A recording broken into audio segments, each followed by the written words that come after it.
Լևոն, հե Լևոն,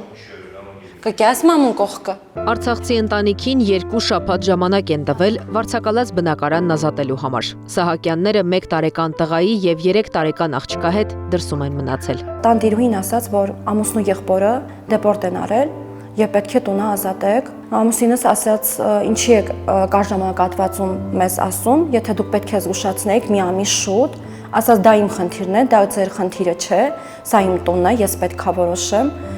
Ստիպված սկսեցինք զբաղվել տան փնտրտուքներով, հարցով,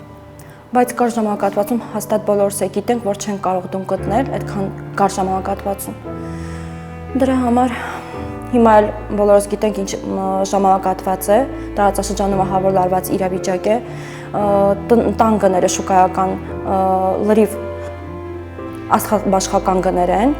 գործակալությունները իրենց հերթին,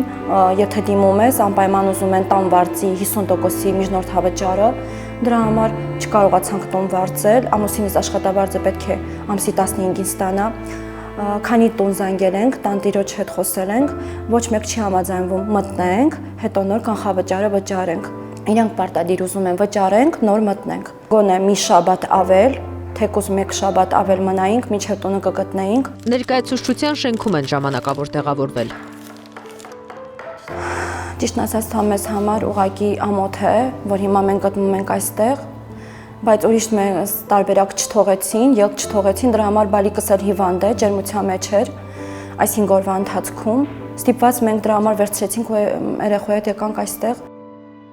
Դրսում մնացած ընտանիքն աշխատանքի եւ սոցիալական հարցերի նախարարության շահառուն կարող է դառնալ։ Նրանց ժամանակավոր կացարանով կարող են ապահովել մինչև բնակարան վարձակալելը։ Նախարարի մամուլի քարտուղարն ասաց, ընտանիքն Արցախից բռնի տեղահանված է եւ նրանց համար կա բնակապահովման ծրագիր։ Իսկ ժամանակավոր կացարաններում հերթագրումներն այնքան շատ են։ Սահակյանները մինչ տուն գտնել է ներկայացուցչության շենքում են գիշերելու, որտեղ ոչ մահճակալ կա, ոչ էլ երեխայի համար հարմարություն։